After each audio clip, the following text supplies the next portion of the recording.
Hello, everybody. Welcome back to this week's video podcast, whatever you want to call it. Today, we will be talking about social etiquette. This is our week 7. Next week, after the next week, we will be talking about self respect, values, respect for others.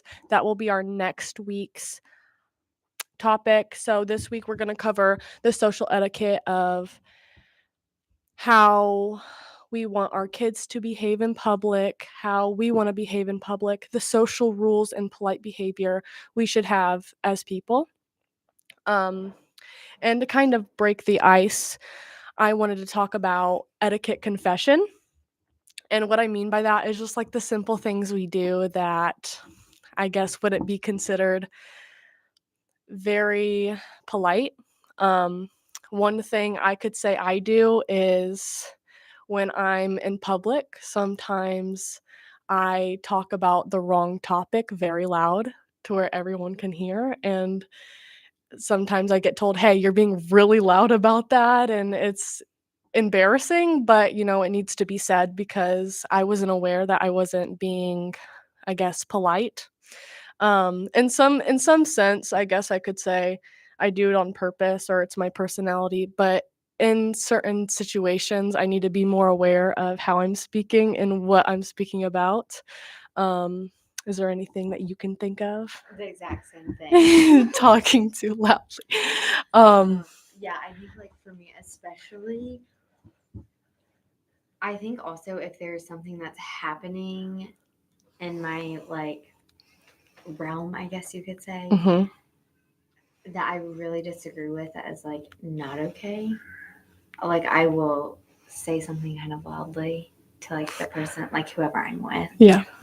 And I know that's not always the best, but it Mhm. happens. It does. Or even sometimes I'll cut people off to answer the phone. Yes. I do that a lot. Mhm. Sometimes I catch myself, and if it's not important, I should put my phone away. But sometimes I don't. It just depends on the circumstance. Everything has an exception.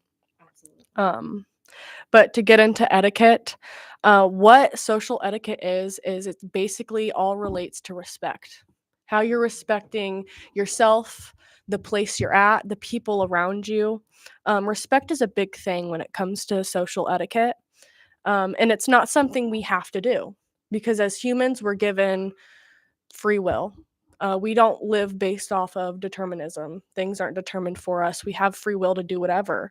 And I think in some cases, especially in our generation, we take advantage of that Absolutely.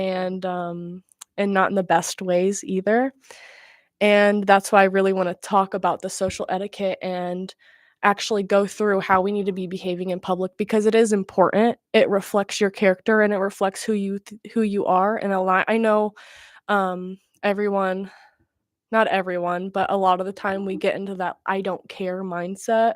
Um, and especially as teenagers, I think I went through like the I don't give a crap phase. And I just kind of used my free will to my advantage, not in the right way. I think it's normal for everyone to kind of go through that as teenagers and kids because that's just how we are developmentally. Um, but it's something that, like I said, we need to be doing because it does reflect your character and who you are, and that is important. And we do learn that as we learn more about ourselves. Um, but to kind of further explain, social etiquette can go into culture, it can go into families, it can go into communities. You see social etiquette kind of in a lot of different aspects, even in motherhood, how you want your kids to act in public. Always perfect. Always perfect. That is so unrealistic. Yeah, it is unrealistic, but um, etiquette isn't about being perfect either. That's something that I had to learn because I'm not very good when it comes to not being perfect, and I don't Yeah. say that in, like, a cocky way, it's just, my issue with perfectionism. I was gonna say, does your perfectionism show up? Because man, does mine show up? Mhm. I feel like if I do something like I don't hear somebody because I have my headphones in, or I have my headphones in at an inappropriate time and I forgot or something like that, it's really easy to overly hold myself to that Mm-hmm. and, um, feel a little bit, I don't know, a little bit too shameful, because like we talked about previously, shame is something that we shouldn't be doing to ourselves. It's, a negative self-talk type thing, um, but it's about being considerate. It's not it's not about being perfect, but it's about being considerate, about, like I said, environment, the people around us, ourselves. It kind of ties into our values and boundaries, and that's why I kind of threw social etiquette in here, to tie off our boundaries. Um, but something the first thing I really want to go over is our personal relationship etiquette.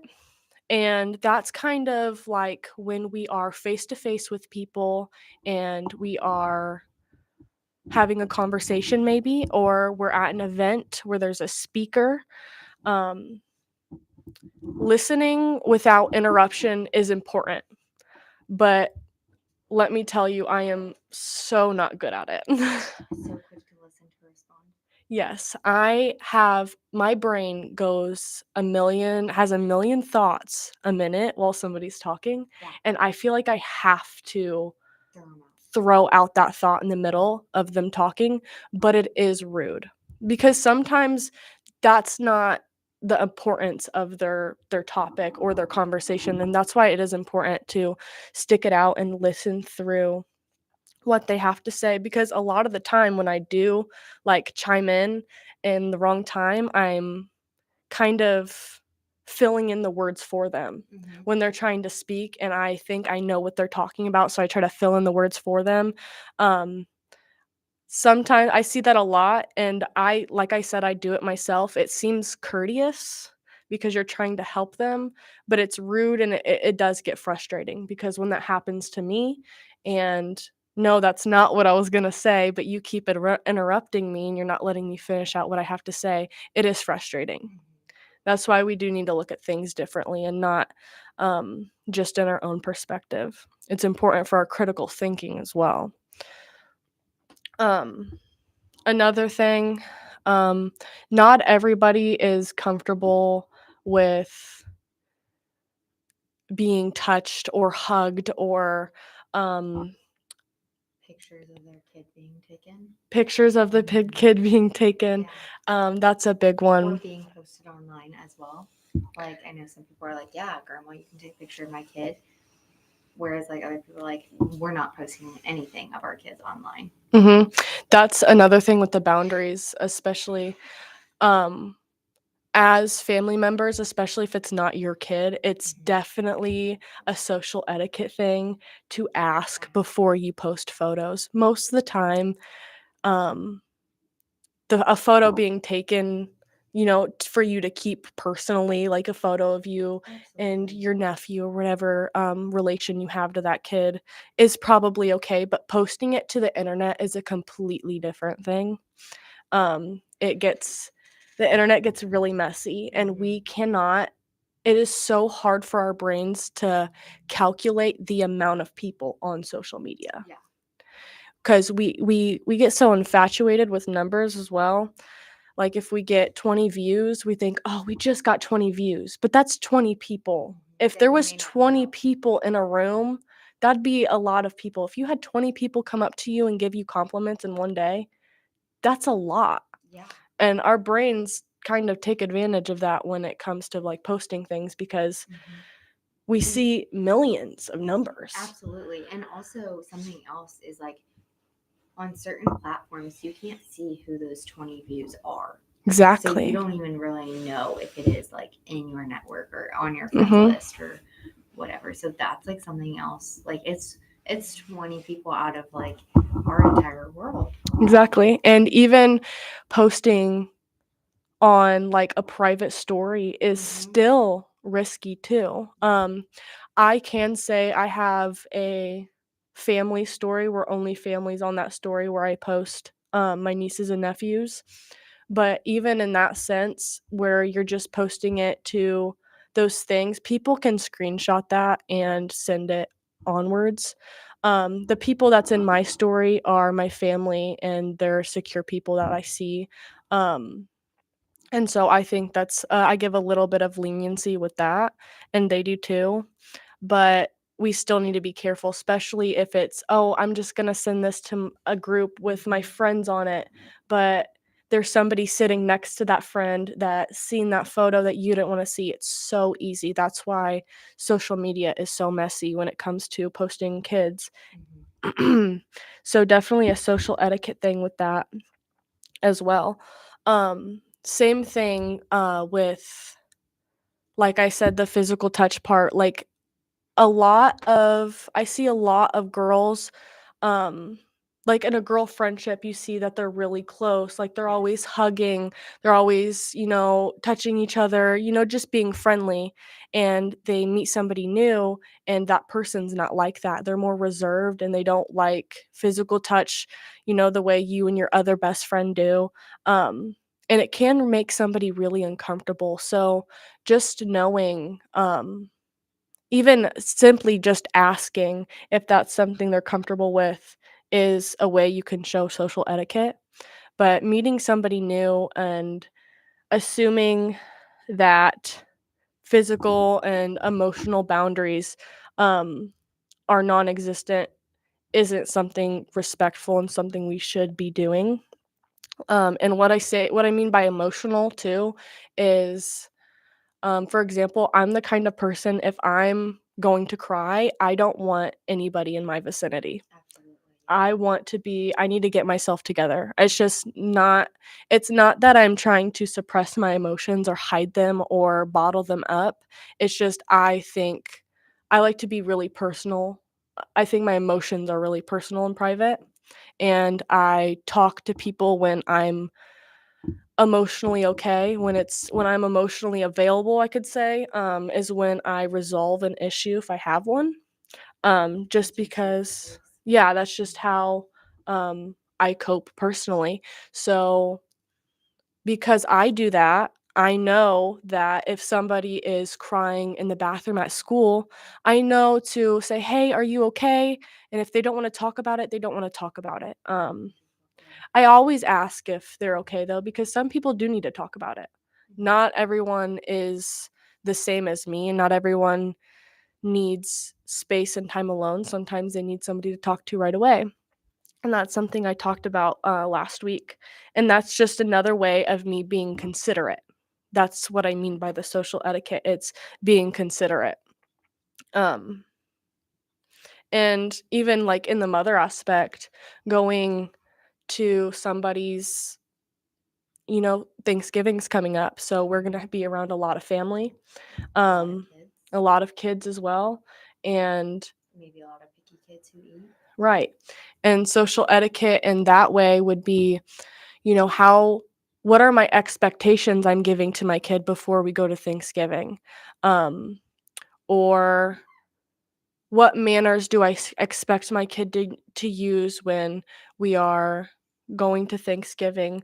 Or if Aunt Susie wants a hug, but, your kid's not comfortable with it, are is your kid, supposed to give them a hug or not? That's, kind of something. Clear boundaries that you need to have in Yeah, discussions with your kid. exactly, because it can get confusing and there are different parenting styles. Mhm. I see people who, um their standard is you have to at least give great grandma a hug or whatever the case Absolutely. may be. That's something that's more personal to you and your family and something that definitely needs to be talked about, but it is a part of social etiquette. Um, I think it's appropriate to always introduce yourself in a new area as well. Um, Showing up on time. Punctuality is very important. My famous rule, because I am terrible with time management, I'm so terrible with time management that I have probably 10 sticky notes on my mirror telling me what I need to do at what time because I am so bad with time. And I always move the time of 5 minutes before I actually have to do it because I'm just terrible with time. But that's something I do so I can stay punctual. Um, it's probably it may be ADHD. I'm not diagnosed, but it may be that. So I'm not sure, but the 5 minute or 5 minutes early rule is a good rule to follow. If you're not at least 5 minutes early, then you're late, is kind of how yeah, that's the mindset I have to be put in because that's not how I grew up. Everyone in my family is late to everything. So late that there's certain people in our family that we have to tell events start like an hour early so they can Yes. arrive on time. Yep, we have to do that too. It's Yeah. crazy. Mhm. And sometimes it is the motherhood because you got Oh, yeah. kids and you can't just think about yourself. You're thinking about you and however many other human beings you have. Um, but to start on discussion, um, what is one etiquette rule you think young people struggle with the most? That's a good question. Uh, I think. okay. Sorry. No, you're good. Okay. You brought up introducing. Yes. I was at an event this summer Mm. with someone, and not once did they introduce me or anything to their family or their friends. Mhm. So I just like introduced myself, but it felt awkward because I always grew up like if you bring someone around, you introduce each other. Like, Yeah. hi, this is so and so, this is so and so. Yeah. And I think a lot of I don't know. I've been like ever since that's happened, I have like been watching, especially like obviously out in public, but like I've just been watching that and I'm like noticing that our society has kind of lost that. Lost touch with how to communicate, so they just put a wall up and they don't communicate at all.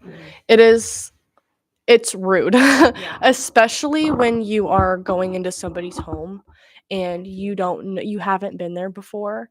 And I've seen this like similar scenarios, but a little bit different, where instead of introducing yourself or anything, it's just like you get too scared, so you just kind of walk to your friend's room instead and you don't say anything. And now you're in your friend's house in this big house and you need to go to the bathroom. So you walk out and you see their parent, but you still kind of have to ignore them because you never introduced yourself. I've been in the same situation. It's rude because you are in somebody else's house. I do think, especially at events, family events where there's a whole bunch of family that you don't know, I think it's important that the other person introduces you because it can get overwhelming.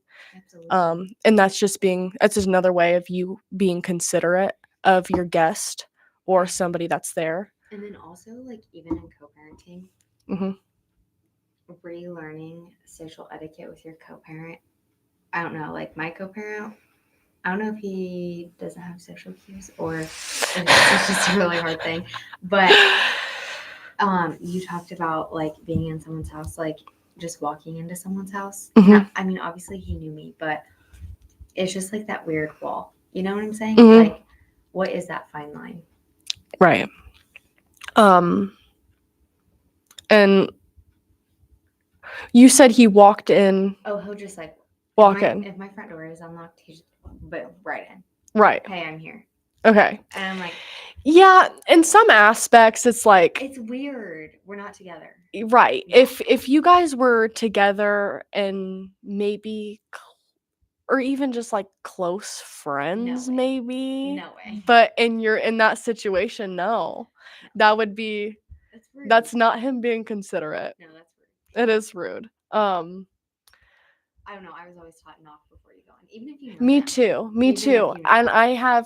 I have friends that are like, you don't have to knock, just walk in. Yes. Nobody cares. I care. I get so anxious. I care. I'm knocking on your door. I don't care how weird they think that I am. Yes.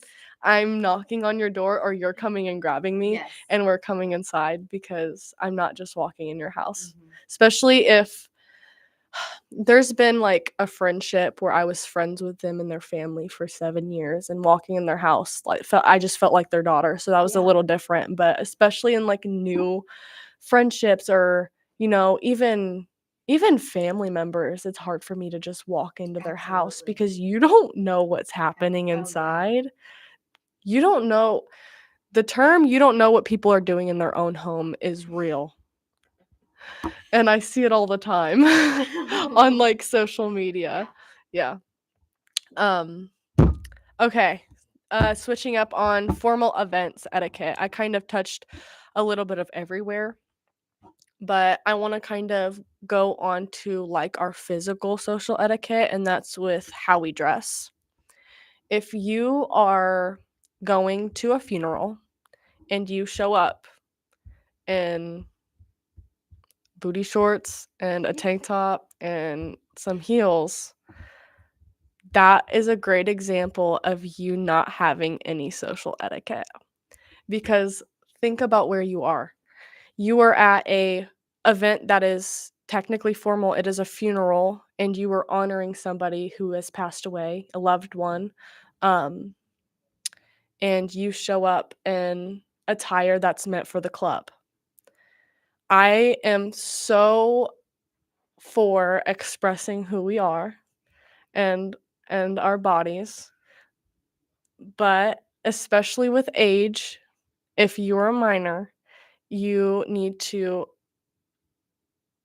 dress appropriately, if you're at a formal event, and that would be kind of the same dress code as a school at school, and a more formal would be, um, a dress that covers your shoulders or, um, something below your fingertips.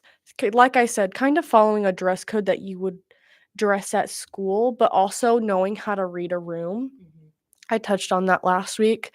Um, it's kind of goes with, like, your social cue is of reading a room. Yeah. What am I going for? What's the scene gonna be like? Are people going to be cheerful at a funeral? They're not gonna be cheerful. You can kind of, um, pick that up. At a funeral, you would see people grieving and people upset, so a club attire would not be the right attire. Um, you can kind of go based on that. I think we know. The same for the viewing. Even though I know the viewing's a little bit more relaxed, you Mhm. still don't want to show up like that. Right. And not even in club outfit. It's just also showing up to a formal event in sweatpants and a sweatshirt and your hair's tied back. Um, and I know you're so comfortable, and I know you love comfortable clothes because who doesn't? But in those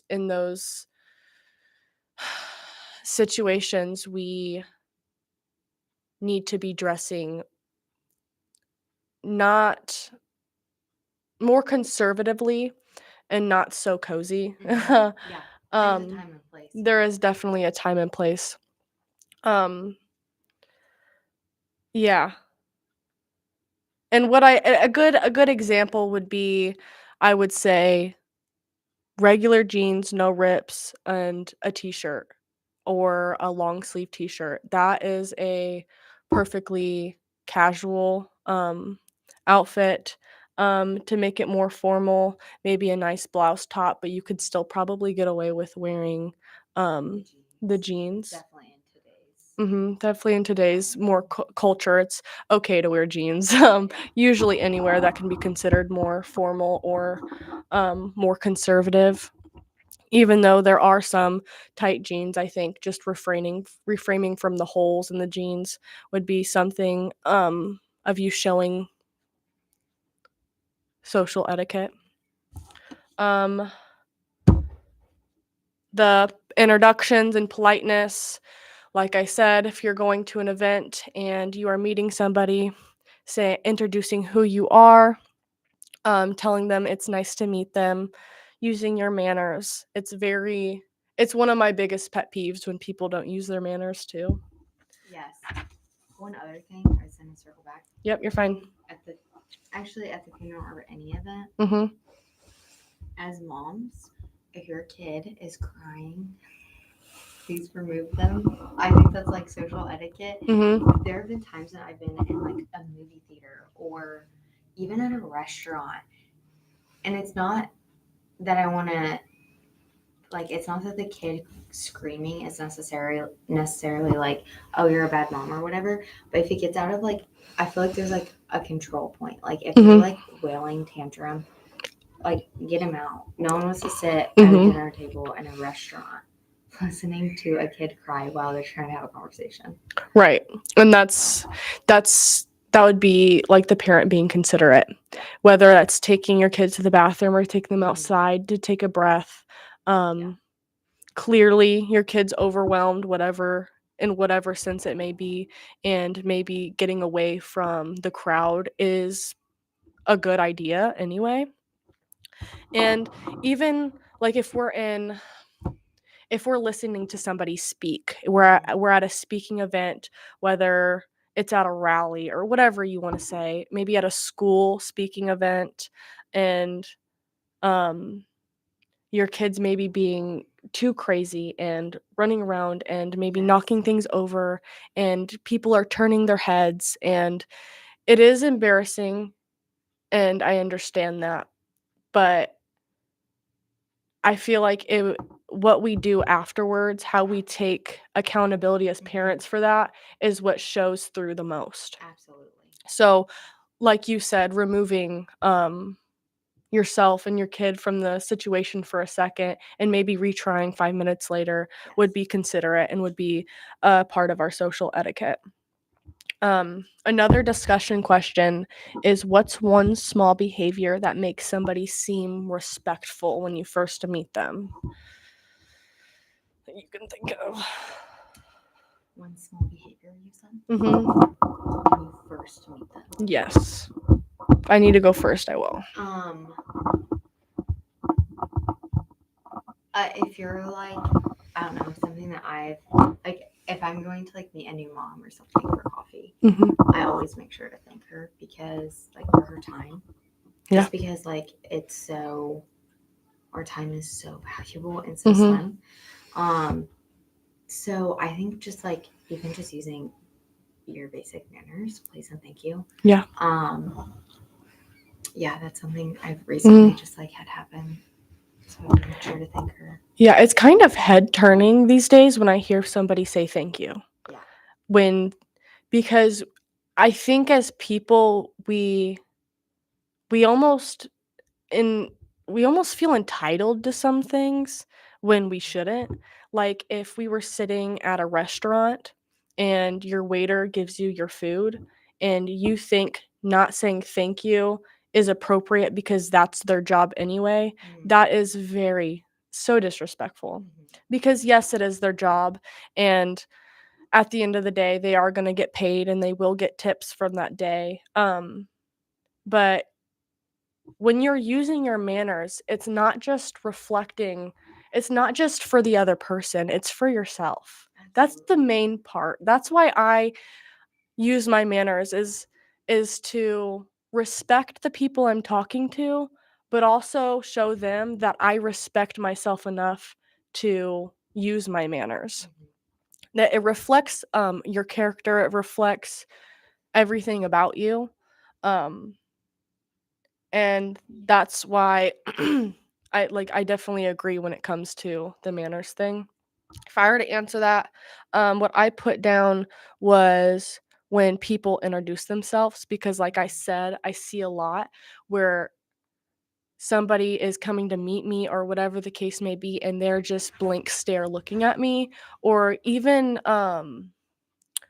sometimes workers when I go into a place of business and I go up there and I'm waiting and I'm like, "Hi," and it's kind of just like a blank stare when I'm walking into their business. I feel like it'd be more appropriate to be welcomed and introduced in that sense. So when I see people introduce themselves and say, "Oh, hi, I'm this person. I'm this person's friend. I'm from here." Yada yada yada. That's something that I really respect people doing. And then also when they ask about like certain boundaries, "Are you okay with this? Are you okay Yes. with Yeah. this?" That shows me that you probably have boundaries in place yourself, and that it shows me that you're going to respect them because you cared enough to ask. Do you have anything to share when it comes to one small behavior that makes somebody seem respectful, maybe in the mom aspect? Um, Talking without the other person being on the phone. It's like I'm having a full blown conversation with you, and you're not focused because you're on your phone. Because you're texting. Mhm. Just texting on Facebook, whatever. Me and my friend today actually sat down and had a conversation about that. Where I was like, when somebody is fully engaged in a conversation and it's off to my turn and I get somebody on their phone, I think that's rude. And we talked about how I think culturally it's so normalized to just look at our phone because we don't know how to look at somebody. Like it's always like looking, even if it's just like me doing this, going through my notifications, Yeah. because it's hard for us to look at somebody in the eye and have a conversation because we're not used to it. We can. And if you want to get used to it, something that I was taught when I had to take speech in high school was to look at their eyebrows. Mm-hmm. Because they'll think that you're looking Yeah. at their eyes. Because looking in the eyes does get intimidating sometimes. Like it is. I've had a teacher say that he won't look kids in the eyes. He'll look over their head. And he did, and you could tell. He looked over our heads the whole entire year, but he was a good teacher. Yeah, I really like that. Thank you for sharing. And then our last kind of etiquette category would be our public interactions etiquette. And that's just like using our manners, and being aware of our noise, which I have a big issue with. Cleaning up after yourself. In a lunchroom full of teenagers, nobody knows how to clean up after themselves. It is honestly ridiculous. Um, even I see grown adults have a full meal and leave their plate sitting there for all night. Oh yeah, with food on it. With don't with rinse it food off. on it. If you don't rinse off your plate, Oh, no. especially if you're not the one doing dishes. Oh yes. And then going back to the whole restaurant thing and the server, if you don't stack your plates nicely or scrape all the food that everyone didn't eat onto one plate to help her out with the evening, or the busboy or whoever is doing dishes, oh my goodness. I am that person too. I am stacking my cups. I am putting my plates on top of one another. Yes. I am making sure all my trash is in one pile. Yes. Because I know how it is to be a waitress and trying to crawl back in those booths and pick up butter from that's smushed in the corner is really, really difficult. And it takes time out of my shift. So, something I definitely agree with. Uh, Another thing is, oh my gosh, have you ever like been in line or you're talking to somebody and they are 2 inches away from your face? Yes. Like they are Yes. breathing on you so close talking to you. And you take a step back. And they take a step and it's just like, is this how you were raised? Like is like when your parents talk to you, do they talk to you that close? Like is that your normal? I get so uncomfortable when somebody is really, really close to me. And it got to a point in my life where if they get too close, I'm like, "Why are you close to me? Can you please take a step back?" I used to have a I can't. boss who would do that. Mhm. But not only that, when she would come over to my desk, if I had a question, she would rub her fingers through my hair. Mm-mm. And I had to be like, Grace, we are, no, this is professional. We are adults in a professional setting right now. Yeah, and even though I am the same age as your daughter, I expect to be treated like an adult. I'm not 17, 18 Yeah. years old. Even yeah. And this is not a hair salon. There's a No. time and place for everything. That's what I was saying last week. Read a room, people. Yes. Read a room, cuz I sometimes have issues with it too. Like I said, sometimes I'm in an area and I just for some reason don't realize that I'm supposed to be quiet and I yell. Yep. It happens. We're not perfect, but we need to work on it for sure. Um our last discussion question for the day is, what's one rude public behavior you see way too often? And that's just kind of what we've been talking about throughout, basically. And what I put would be entitlement. And what I mean by that is people who don't pour anything from their cup and expect their cup to be constantly full. Or people who don't put in the work but think they deserve a certain standard, when people who do put in the work usually don't even get to that standard anyway. Yeah. I think it's a part of our social etiquette, and I do think it's rude, and it's really inconsiderate of the people who do put in the work. Do you have anything? You said a rude behavior, right? Yeah. What's one rude public behavior you see way too often? Definitely the not cleaning up after yourself, because I mean, when you first said that, I know this isn't like maybe a behavior, but it's the not cleaning up in the women's bathroom. Mm-hmm. That is disgusting. Yeah. Clean up after yourself in the women's bathroom. Or this is TMI, but blood in the toilet. We can, or even pee in the toilet. We can flush the Yes. toilet. Yes. That is the There are one special thing trash you cans have in to there. do. Yeah. Right. That is the one job you have to do when entering a bathroom. Men closing the toilet lid. And do not pee on the toilet seat. Yeah. If you pee on that toilet seat and I sit on that toilet seat and I get your pee on me, I'm not going to be happy. You might need to start carrying some Cheerios in your pocket. Yeah, because clearly you need some aim. Clearly. Yes, but there are trash cans in the women's bathroom for a reason. Mm-hmm. All the time. Stop abusing the paper towels in the bathroom, because I absolutely hate the dryers. Mm-hmm. They're disgusting, and half the time they don't work. Mm-hmm. And so you're walking out of there with wet hands, and I hate that, walking out and you have wet hands and you're trying to dry them off. Yeah, that's like my rude behavior. Right. Another thing that I see way too often is when you go into a restaurant. Okay, so when you go into a restaurant and you're sitting with your family, what is your goal? Like, your goal, I mean I can answer that. Your goal would be to sit there and talk with your family, Yeah, right? quality time. Quality time. That's why you're going out and you're sitting next to each other and you get to have conversation, because as family we don't always get to do that. So you go to a restaurant, why are we pulling out our phones and calling our best friends and not paying a single attention to anyone who's sitting there? Yeah. I think that's a really rude thing, and it's something that's overlooked all the time. I always post what I'm eating when I'm out, but after that, I'm not gonna sit on my phone and watch TikTok. So your phone eats before you do. Yep, of course, every time. I don't let anybody eat.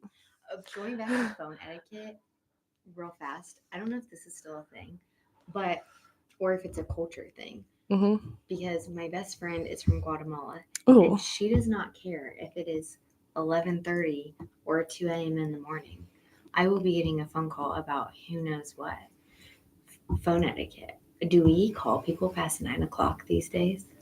9 p.m. That's what I will text somebody, but to call them at a certain time after dark, Yeah. as we're getting older, and getting more into our adulthood, that's something that we're not going to want to do, because if I got a phone call at 10 p.m. while I'm trying to lay down after all the stuff I did for that day, I'm declining your call Yes, 110%. unless it's obviously an emergency. Right. But If you call me again, I will answer. If you text me, then I'll respond. But most of the time, my phone's on Do Not Disturb anyway, yes, so you're not gonna get through. Um, and people who don't have iPhones, or maybe I Mhm. shouldn't spill the beans, but if you don't have an iPhone, most Android users, I should say, don't know that you have to call twice to get past the Do Not Disturb. I know my mom hates it My dad because she's like, hates it. "Why do I have to call you 2 times for my call to go through?" I always get a text. It went straight to voicemail. That's the point. That's why it's on the Do Not Disturb. Sure, yes. And there's an exceptions list too. That's Yes. also why you're not on the exceptions list, because you Yes. call way too often. And then another thing would be, how do you feel about giving your kid a phone in a restaurant? The iPad kids. The iPad kids. How do you guys feel about that? No. No. No. I will legit bring toys. Hmm. I have a like little basket in my car, and no shame. I will. It's like a little like one of those rope baskets. Hmm. So it's not like it's like a giant like woven basket that I'm bringing in, but yeah, I literally have Mhm. toys designated that he only gets to play with at restaurants. Unless Because it's Chick-fil-A, then he's going in that play place and Right. audios, you can go play. that, and it doesn't teach them any social skill. Yeah. It does the opposite. It's just it when I mean, at a certain age, I'm not saying like every single time, but at a certain age, like when is your kid going to order for themselves, or are they going to be on their phone playing Roblox and you have to order for them? Are they gonna know what is what on the menu? Right. What- Can they read the menu?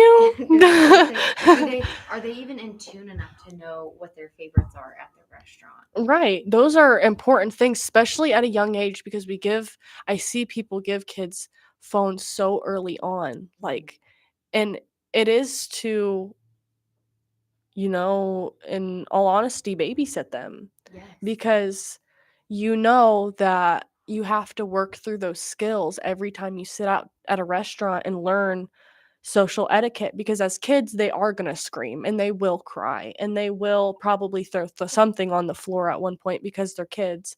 But if we ignore those things and give them a phone, nobody's learning anything. Mm-mm.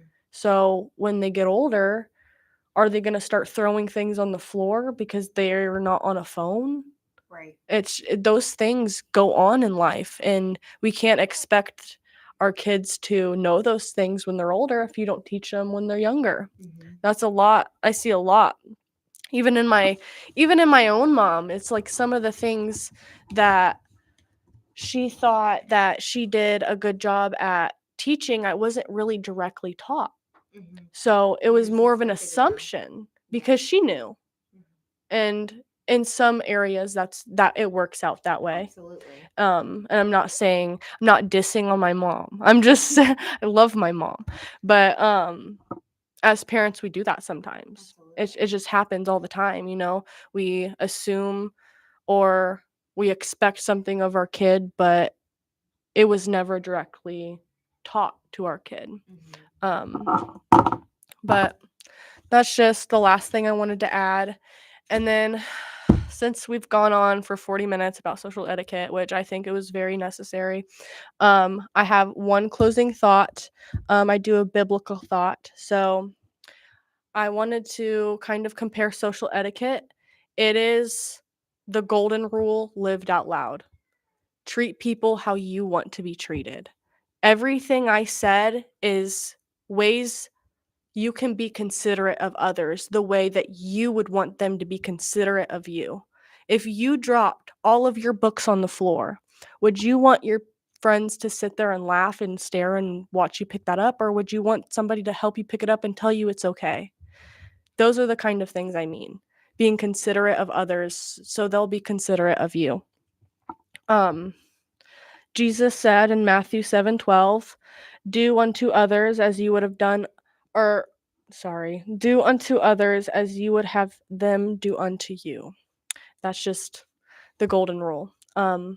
So think about that, and I hope you've learned something. Maybe um, you found out something that you do that's maybe rude, like I found out that I talk too loud in settings I shouldn't, and we can work on them together. It's um, definitely a place of growth that everyone can kind of work on. I'm sure I'm sure somebody can take something out of this and work on it. Absolutely. Yes. So, thank you for listening today. Do we have any other thoughts? Okay. Next week, like I said, we will be talking about respect and values. We have a Q&A every single Monday. And if you have any questions, I really encourage you to email them. The email is Ken, Ken, at hopeandanswers.com. We have that on our thumbnail if you did not catch that. Please send in questions so we can answer them on Monday. And I will see you next week for Respect and Values. Thank you so much for listening.